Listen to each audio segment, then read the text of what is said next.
Olá, alegria de estar aqui com você e de compartilhar uma palestra muito interessante do professor Elton sobre Hermes Trismegistus, o 3 vezes grande. Elton é um professor aposentado de filosofia e estudos religiosos que ensinou em universidades nos Estados Unidos, universidades e colégios em Minnesota e Califórnia. Ele é membro da Loja Unida de Teosofistas em Santa Bárbara desde 1969 e atualmente vive em Ítaca, Nova York.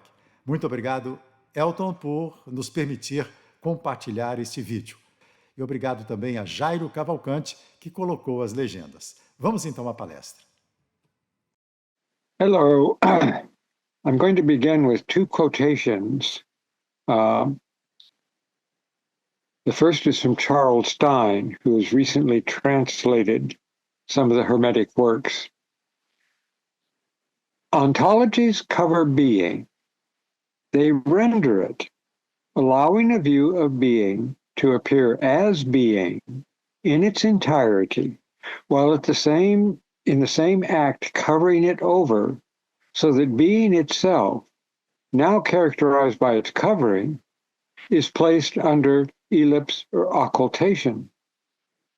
Being never appears as it is in itself, but instead allows appearances to arise that cover it. But even that truth about being is occulted when any specific take, any figure for being, indeed an ontology, is asserted positively or absolutely. And the second quotation is from Antoine Favre. Wherever Hermes passes, religious tolerance prevails. The story of Hermes Trismegistus, thrice greatest Hermes, is a Gordian knot for historians of religion, philosophers, and for anyone wishing to learn from the Hermetic teachings and discern a path for doing so. There are three distinguishable problems involved in any attempt to understand this tradition. First is the problem of just what a religion is. Second, there is the problem of what the Hermetic teachings actually are. And third, how does one make those teachings meaningful in one's life? The first problem arises from attempts to define religion in general. The idea of a religious way of life is as old as humanity. But the variety of these ways, both those now past and those still followed today, is such that any attempted definition is too narrow to include all traditions and practices that are religious, or they are so broad that they include much that we would not call religions. The very idea of a religion is comparatively recent, and it arises from the Christian tradition. As Christianity developed, it drifted toward emphasizing belief over experience. And so religion came to be seen as a body of beliefs and practices that embodied those beliefs. Yet there are ancient and modern religious traditions in which belief is not central. Recognizing this fact, some scholars attempted to define religion in terms of practices which represented, and perhaps gave rise to, myths. But today, many individuals shun specific practices and yet are religious. The attempt to discern a religion and what it essentially is has supported much work in anthropology, sociology, theology, and philosophy. This has given rise to a debate over ethic and emic, study of various societies, including their religious understanding that affects the thinking, worldviews, and structure of those societies. The ethic view is the effort to study a society or community from the outside. that is, observing its members and their activities without in any way participating in them. This stance includes the view that involvement in what is being studied distorts one's findings, or in becoming involved, one's objectivity is compromised. The emic view recognizes that one cannot understand a community without entering into its social and subjective worldview. Hence, the so-called objective understanding from the outside is no real understanding at all, but rather merely a conceptual framework imposed on what is studied. Both approaches are found in the studies of the teachings attributed to Hermes Trismegistus and to the whole Hermetic strain that has come through Western culture down to the present. The second problem, what did Hermes Trismegistus actually teach, can only be approached by deciding on which of several options to take. One, the first option is to look for the earliest texts associated with Hermes Trismegistus. Two, the second option is to examine teachings attributed to Hermes Trismegistus beyond those texts. And three, the third option is to look at the whole historical stream of Hermetic thought throughout Western history down to the present. For our purposes, we will focus on the early texts and only reference other teachings and the historic stream as appropriate in this focus. The third problem, how to apply those teachings to one's life in some meaningful way, will deeply concern us in this presentation. The problem of just what religion is will not concern us, or it may be a non-problem. To use an example, Christianity has fragmented into countless traditions. One naturally thinks of the many Protestant churches, but Catholicism also contains numerous divisions, not only of orders, sometimes opposed to one another, but of great differences in practices across the globe. In fact, each self-identified Christian has his or her understanding of the chosen tradition, since the meaning of that tradition is saturated with an individual's own experience, how he or she was raised, how educated, what life experiences have been assimilated, and so on, so that there are as many Christianities as there are Christians. Obviously, they overlap, combine, and twist around one another, but like fingerprints, no two individual understandings are exactly alike. The same is true of the other great traditions, religious traditions of the world, present and past, and of the less widespread ones as well. In one important sense, there are as many religions as there are religious people in the world. The same would have been true of the early Hermetics, and certainly is true of those down the centuries who saw themselves as Hermetic followers. This realization allows us the freedom to ignore any attempt to delimit too sharply the religion of Hermes Trismegistus. Rather than thinking of a religion in some well-defined tradition, we can think of a spiritual stream meandering from a source, which may be unknown, down through the ages. That stream was understood in various ways from the earliest times we can discern. Like all streams, it becomes muddy, that is, tainted, at times, and is more pure at others. The idea of a spiritual stream is what lies behind those who hold that there's a source for all religious traditions, a philosophia perennis that is within and behind them.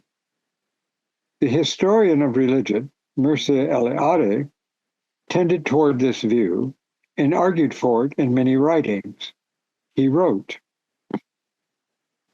the structure of this holy and transcendent universe varies according to a man's culture and religion. For all conceptualization is irremediably linked with language and consequently with culture and history. One can say that the meaning of the supernal light is directly conveyed to the soul of the man who experiences it. And yet this meaning can only come fully to his consciousness clothed in a pre-existent ideology. Here lies the paradox. The meaning of the light is, on the one hand, ultimately a personal discovery, and on the other, each man discovers what he was spiritually and culturally prepared to discover. End of quote. This approach to religion and religions invites comparisons, and it has provoked strong reactions. Some scholars in what universities call religious studies have gone to great lengths to show the differences in religions. This, of course, is the etic debate in another register. It is easy to show differences in religion, from the seeming polytheism of Hinduism to the alleged atheism of Buddhism. Yet we also know that there are as many differences in each major religion as there are between religions. Wouter J. Hanegraaff, professor of history of Hermetic philosophy and related currents at the University of Amsterdam, one of the few departments in the world devoted to esoteric traditions, rejects what he calls religionism. This approach is exemplified in Mircea Eliade's work. Eliade is convinced that there is something in religion that is real and fundamental to human nature and the cosmos, a conviction that easily leads to belief in a philosophia perennis, or at least to the Renaissance idea of a prisca theologia, a primordial theology. The view that the ancient philosophers, East and West, anticipated through revelatory insights the advent of Christianity, the culmination of spiritual truth.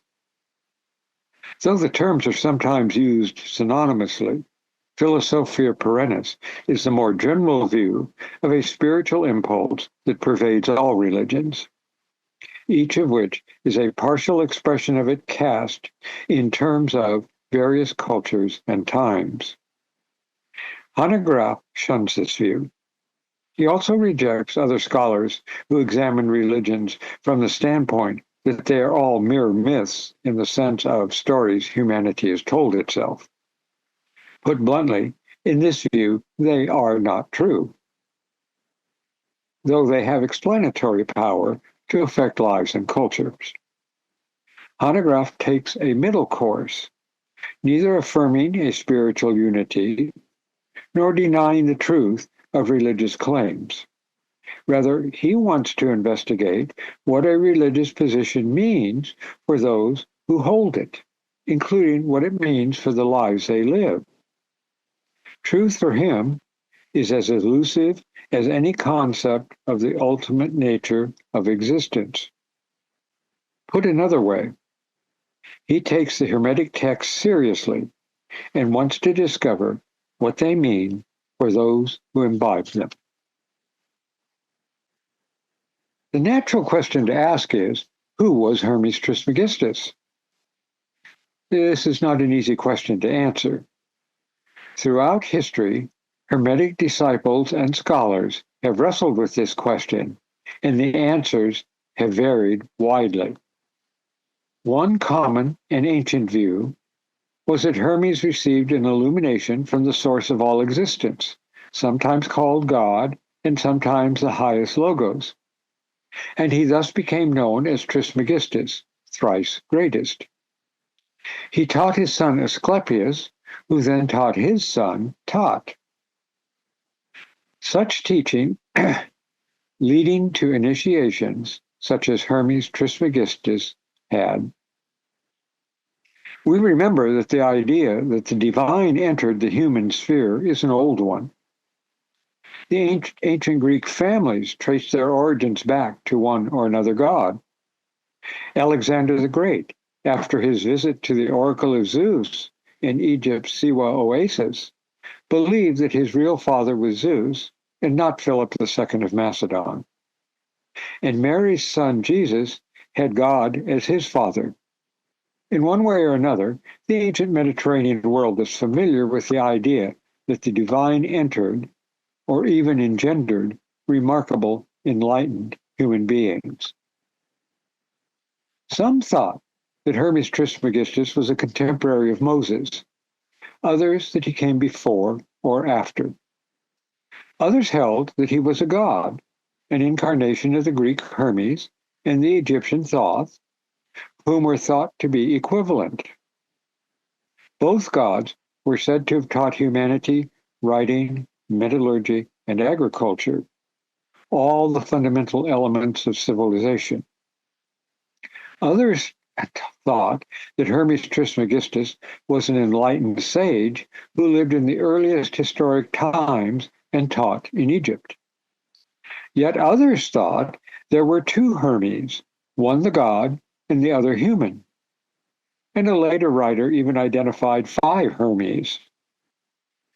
One reason for these various views is that the Hermetic texts do not seem to be written by a single individual. For example, some seem to be theistic, and others point to a source beyond any conception of God one might entertain. The second natural question is what are the writings attributed to Hermes? From the beginning to the Christian era, such writings were known and thought of as already ancient. Early Christian fathers referred to them, including Origen, Clement of Alexandria, Lactantius, and Justin Martyr. They saw these works as anticipating Jesus as the Christ, and hence leading people to Christianity. Later orthodoxy, including St. Augustine of Hippo, rejected them as devilish distractions.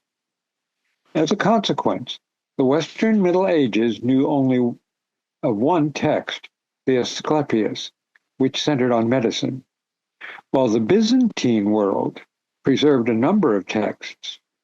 At some point, these texts were gathered together into about 18 treatises known as the Corpus Hermeticum, the body of Hermetic writings.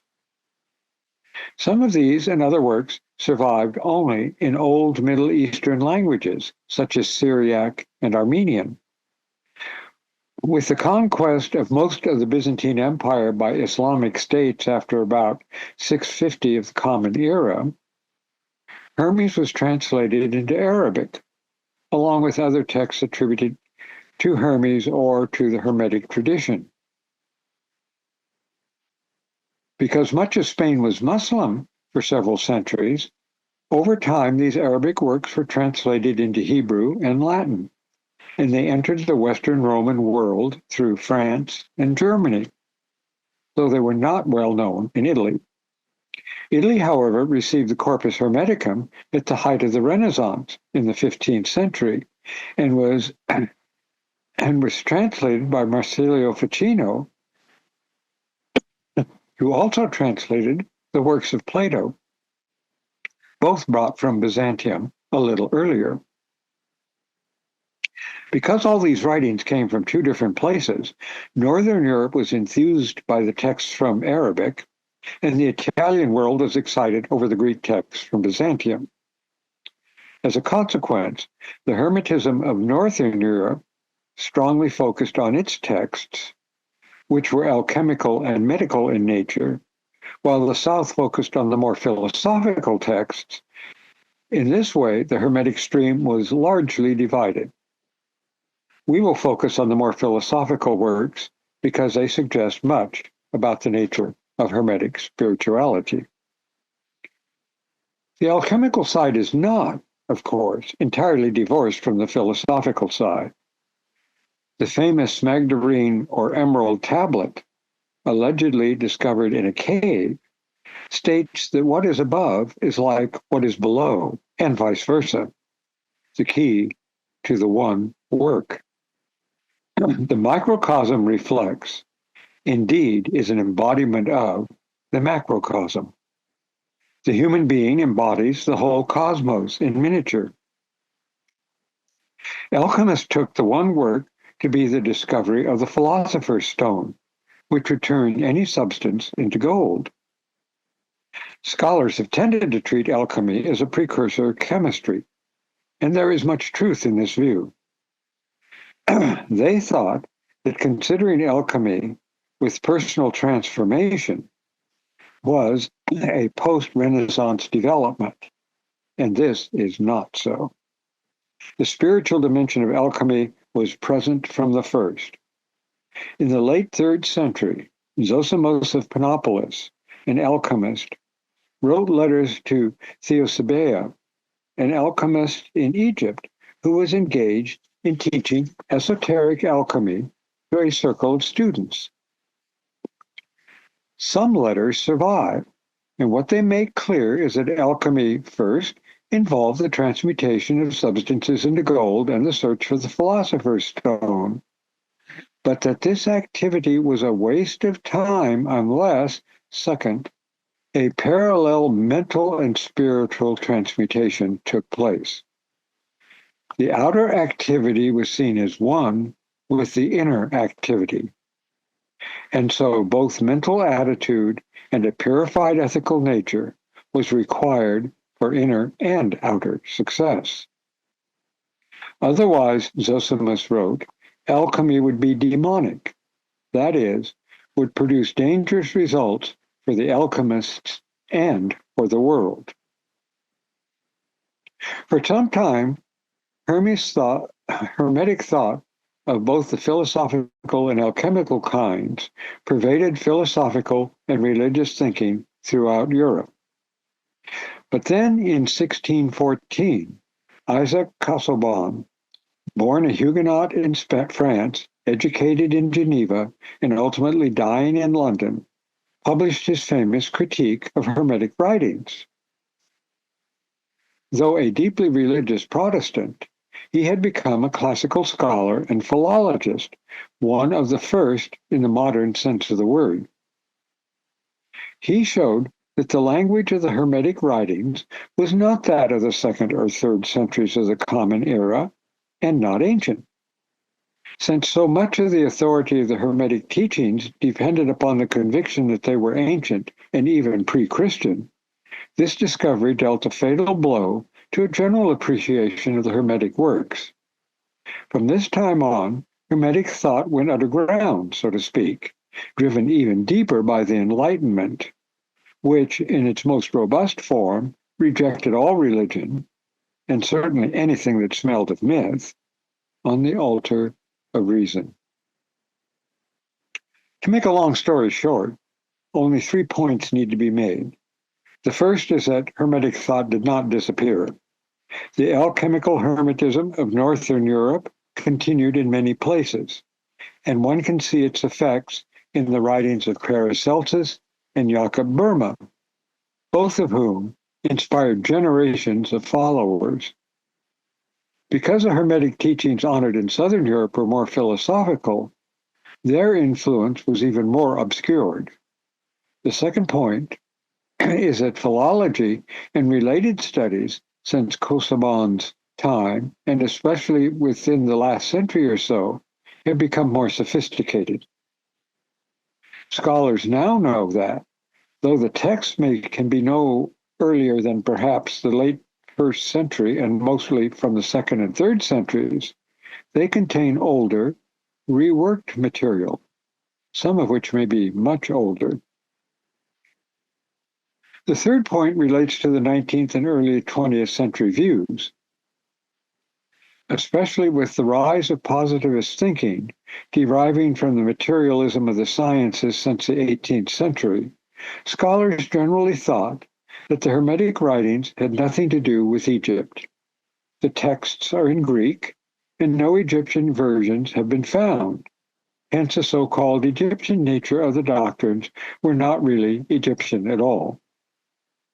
Put simply, the Hermetic story is false. But more recently, scholars have re-examined the texts and found much of ancient Egypt in them. Thus, their origin has at least been in part returned to Egypt. These 3 points would require much additional material to demonstrate conclusively, but we'll leave them at this.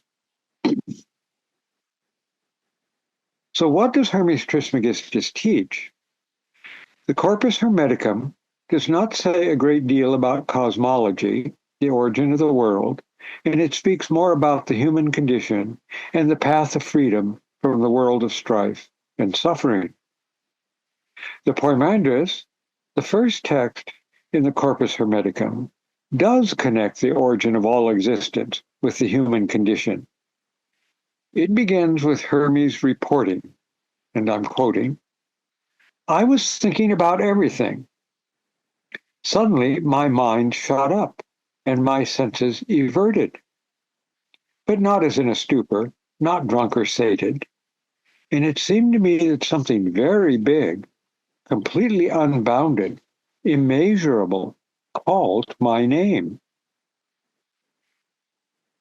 Hermes, who will come to be called Hermes Trismegistus, here begins to tell us how he came to his divine knowledge.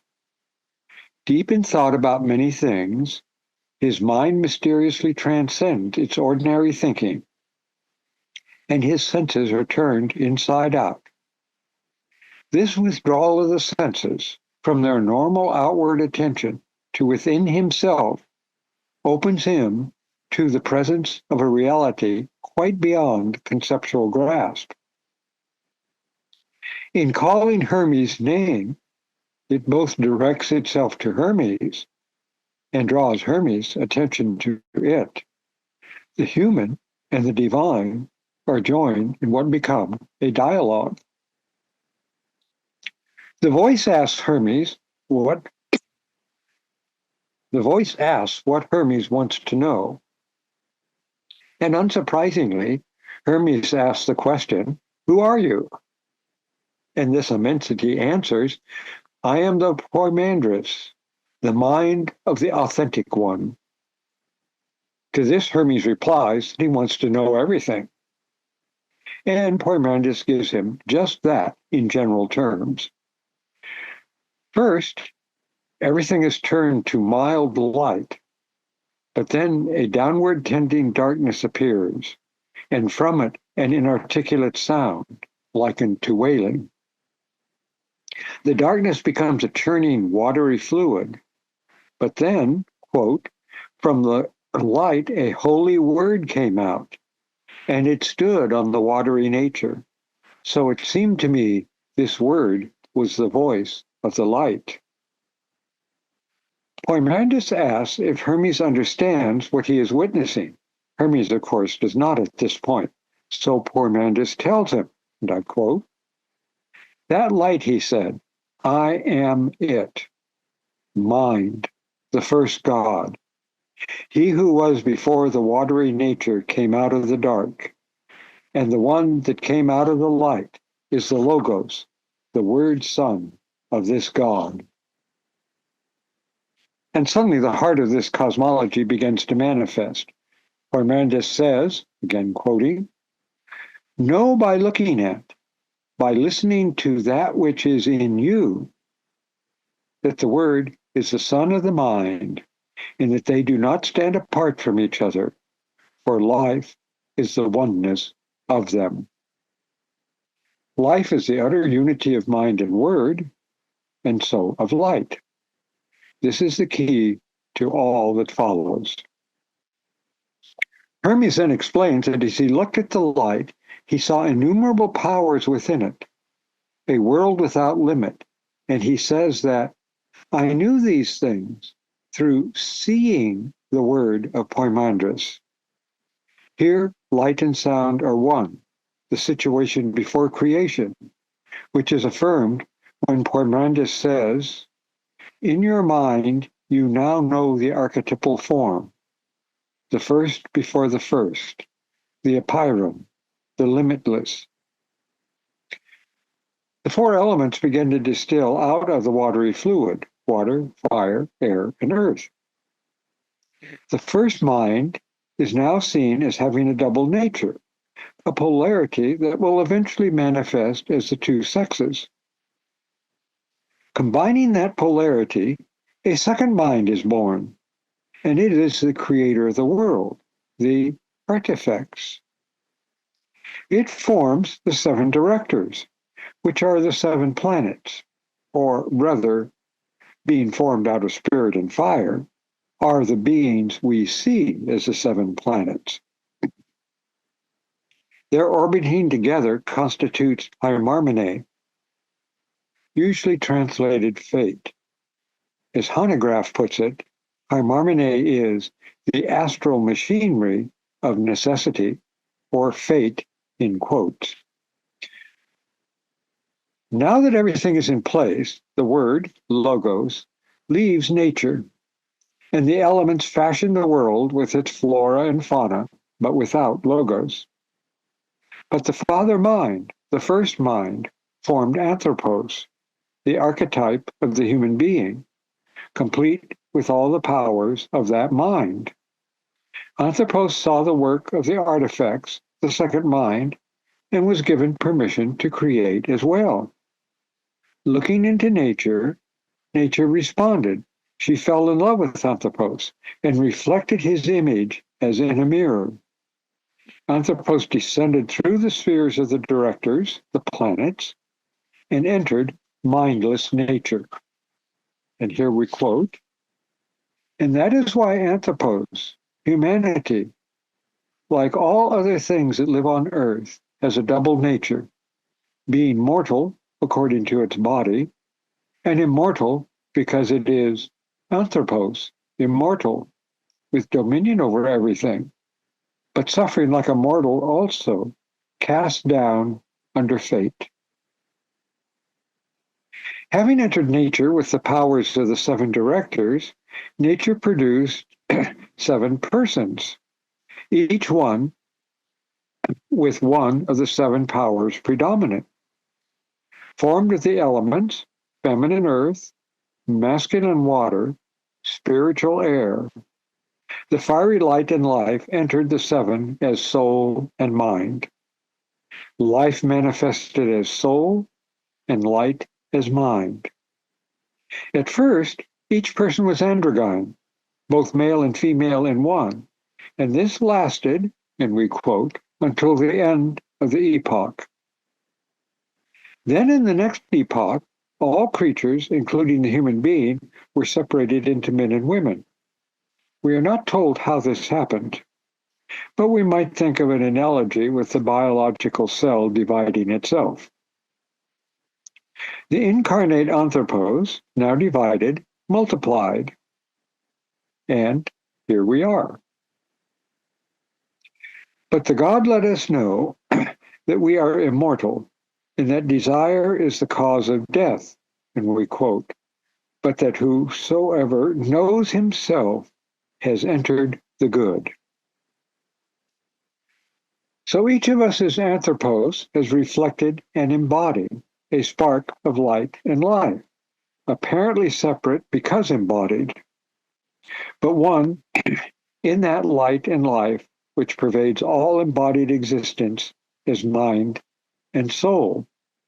And we quote again, "And she who has recognized herself has entered the blessed state, good beyond being.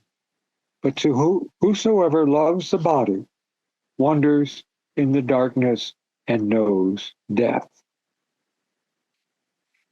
Hermes is surprised by this statement, asking why those who do not recognize their true nature should be consigned to death.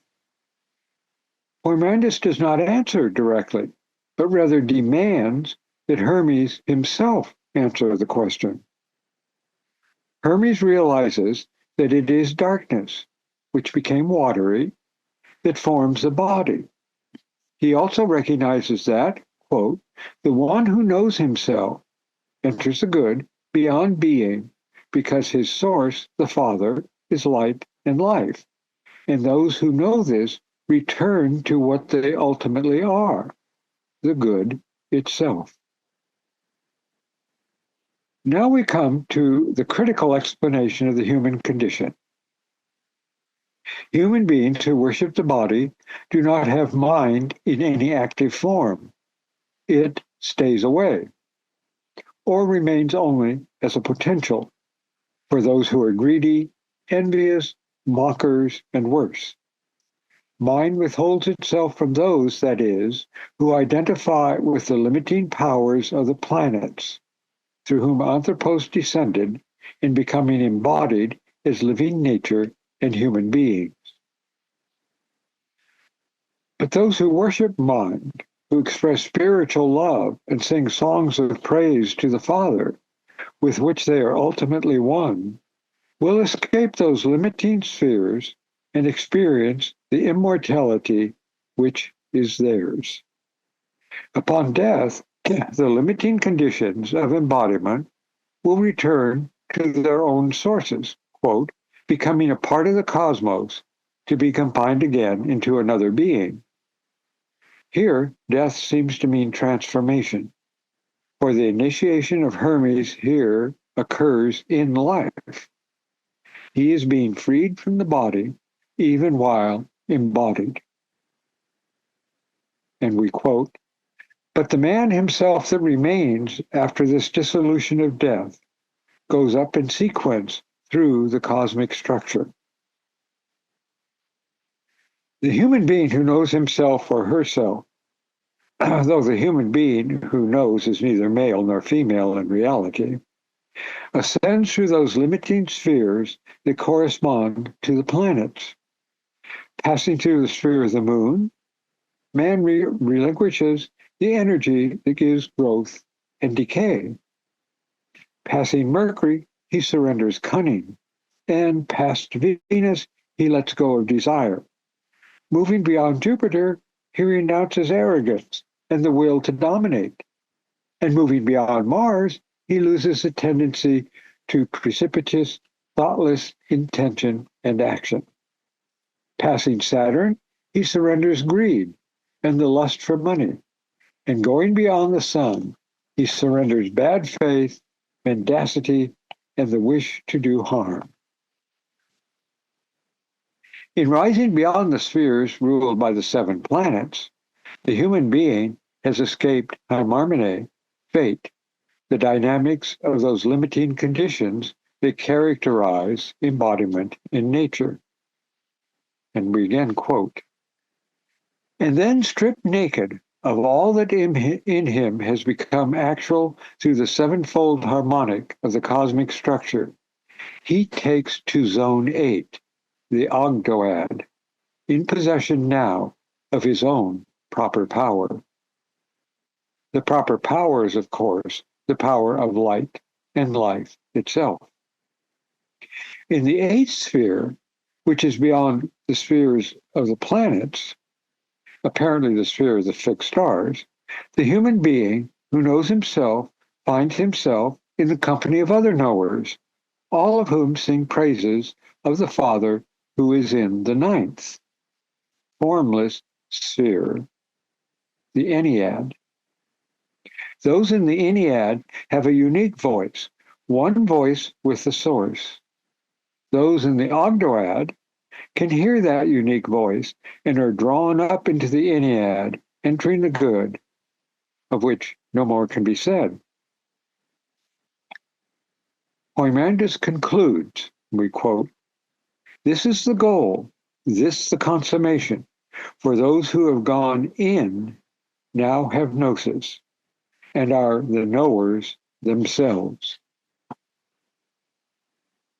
Poimandres now charges Hermes, for he has everything, to become a guide of the worthy, so that, quote, the generations of the Anthropos may be saved through you and the God. Having been so instructed, witnessing the truth of existence, Hermes becomes Hermes Trismegistus, the divine teacher of those human beings who are worthy, that is, who are willing to listen and to take to heart of what they hear. What distinguishes those who hear and respond and those who do not seems to be conscience, the small voice that warns us not to do something or compels us to act where we see need. Those who ignore these promptings, and some even utterly suppress them, cannot heed the message Hermes Trismegistus has for humanity. Conscience is what opens us up to the possibility of deeper understanding if we nurture it and follow its guidance. For an unsullied consciousness is always ethical in its promptings. The first treatise of the Corpus Hermeticum thus gives us the worldview of the Hermetists. In broad terms, it gives us the origin of existence, the origin of humanity, the nature of unfolding existence, the dynamics of the human condition, how it became what it is, and the road to transcendence of limiting conditions and return to full realization of what each human being actually is. The remaining treatises, which we recall were probably gathered together long after they were written, deal with some details, but tend to deal with psychology and ethics, and so elaborate what is largely implicit here, but they do not say much about the cosmology itself. For some time, scholars tended to see Hermetism as a religion in competition with ancient paganism, Judaism, and Christianity. But this seems unlikely. The Hermetic thinkers did not form an institution and so developed no tradition of ruling on what was orthodox and what was heresy, nor did they have a mechanism for declaring certain writings as those of Hermes Trismegistus himself and others disciples. There was never a Bible, a list of authentic writings. Their organization was, so to speak, much looser. Individuals and groups traded documents and established practices that likely varied from group to group. Here one might think of the house churches of very early Christianity, where people gathered to reflect on the meaning of Jesus' teachings in the letters of St. Paul, which existed at least 2 decades before any Gospels appeared. Perhaps we should think of the traditions of what we call Hinduism, though that label is relatively recent, where a guru gathered disciples and taught them one or another way of thinking of reality, the human being, and the path to liberation from suffering.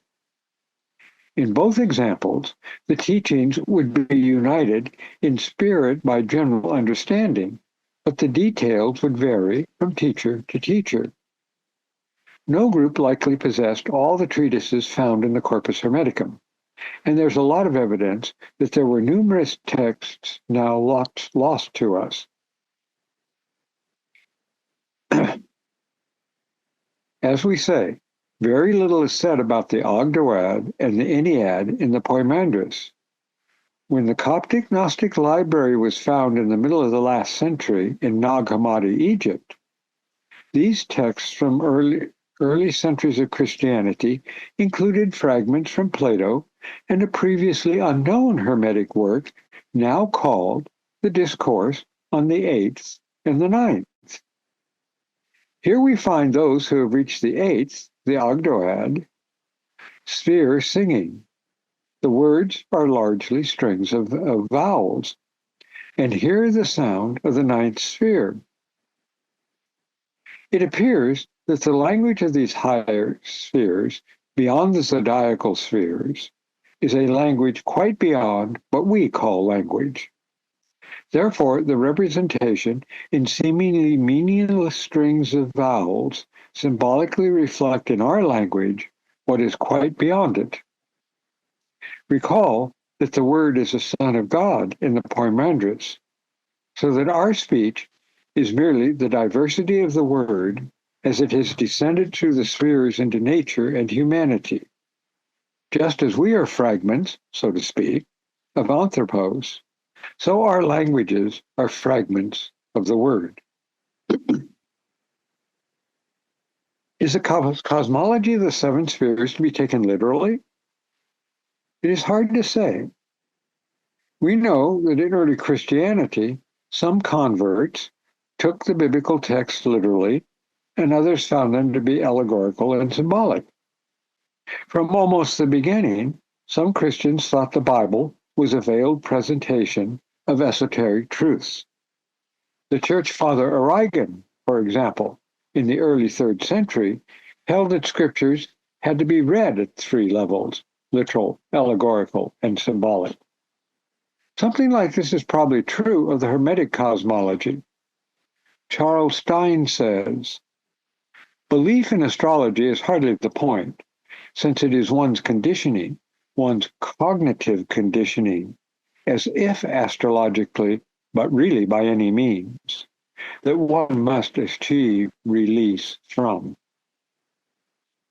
And beginning with Poimandres' appearances to Hermes Trismegistus, this release involves initiation of some kind. An individual, when prepared, is given the truth of things, and this is liberating. Stein adds, initiation is a process of overcoming one's conditioning, a kind of disrobing of the psychic garments that cover a spirit whose true being is absolutely unconditioned. Since astrology symbolizes one's conditioning as is in fact to be discarded, it is not belief in astrology, really, but only in the conditioning that it symbolizes that requires one's intuitive understanding. The conditioned consciousness that binds us to the world we ordinarily experience, with all the limiting powers of the 7 spheres in us as embodied beings and in nature as a whole, cannot reach beyond ordinary experience. Though it is only implicit in the opening lines of the Poimandres, other treatises indicate that a kind of meditation is involved. That is, one must make a concentrated effort to mentally reach beyond the conditioning, beyond the perceptions and conceptions of daily life, to a deeper or higher level of consciousness. When the senses are everted, turned within, consciousness is open to realization of what lies within and behind apparent reality. This is revelation, and it may seem to come from a higher being, though it is one's own efforts that allow the so-called revelation to occur. And as Poimandres says, we are ultimately that higher being. The remaining treatises frequently deal with this preparation and with unfolding revelation in the human being, who senses that what he or she is lies beyond mundane experiences. In both the Corpus Hermeticum and the alchemical texts, self-purification is an ethical practice that is essential to real awareness and knowledge. Perhaps the most intriguing aspect of these ancient ideas is that the effort to realize one's real nature is not just for oneself. At the end of the discourse we have just considered, Poimandres instructs Hermes to share what he has realized with those who are worthy. And this Hermes, now Hermes Trismegistus, does just that in subsequent treatises. He teaches Asclepius and taught his sons in a spiritual sense, in some of them. For the sparks of light and life are in each human being, and those open to this fact can be awakened to their real nature. Those who are focused entirely on the body, that is, on personal embodiment and individual existence, will dismiss, even mock, such ideas. They can be left alone, for teaching them is a waste of energy and can only desecrate the sacred truth. For light and life, mind and soul, are sacred, being aspects of the authentic one. In teaching others, without invoking the planetary powers that give us arrogance and cunning and all the characteristics that make us believe we are separate and therefore alienated creatures, we open ourselves to even greater revelation. Here, revelation is direct experience, which means directly becoming what we learn. This is nothing more than stripping ourselves of the ultimately false characteristics of conditioned existence and becoming what we truly are, light and life itself, which is none other than the authentic one, the one reality behind and so seemingly beyond what we too easily take ourselves to be. Yet that one pervades both humanity and nature, and it is already within us, and hence is accessible as our real natures if we make the effort to overcome the conditioning of consciousness. From these considerations, we can see why the Hermetic spirit has resonated through history, even though Hermetism, as a tradition, faded, was suppressed at times, and re-emerged in different cultural conditions and in new forms right down into the present. Unlike historians of ideas who trace historic links to and divergences from such ideas, there have always been those who have deeply sensed the spiritual meaning of such teachings and their promise for each individual and for humanity as a whole. Such an intuitive sense connects the individual with others and with nature, which connection requires an exercise of the most noble ethics, work with nature, and be of spiritual service to all human beings, even those who cannot notice such service, in pursuit of realization for oneself and all others. Put another way, this is conscience in its most active form. Unlike some systems that fall under the rather loose label of Gnosticism, there is no spiritual hierarchy here. The macrocosm is ultimately a total unity, and that unity is already in the microcosm, the human being, but in potential form, in that the individual must be awakened to it.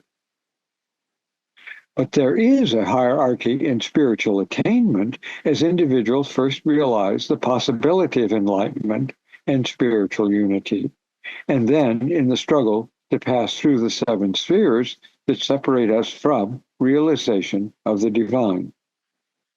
As Hermes Trismegisto shows through his own attainment, this return to the source and realization of our true nature is possible in life. Here, death is a metaphor for what must occur. In the language of St. Paul, the old man must die for the new man to be born, meaning that everything we mistakenly take ourselves to be must be stripped away so that we become the radiance that we potentially are. The spark returns to its source. An analogy might help here. Think of the Boston Marathon.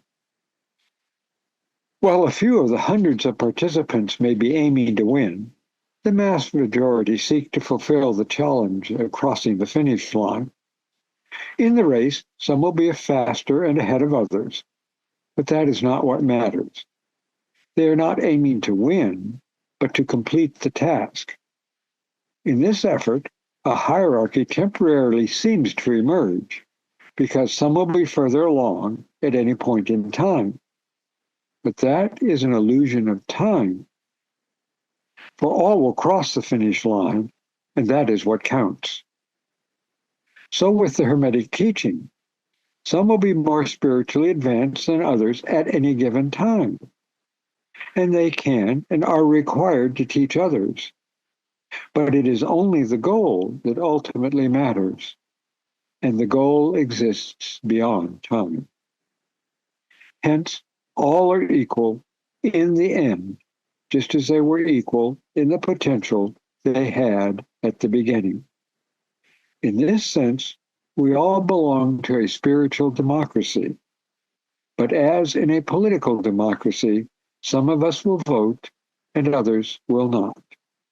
Some of us will open ourselves and pursue our divine possibilities, while others will ignore them. That alone is what Hermes Trismegistus recognizes when he is charged to teach the worthy, that is, those who are prepared to listen. In attempting to understand the Hermetic or any other spiritual tradition, we are always confronted with the same question. Are we merely entertaining ourselves with the exotic beliefs of others, or are we worthy to grasp what the tradition teaches? Thank you very much. Porque na vida a gente quer se conhecer cá entre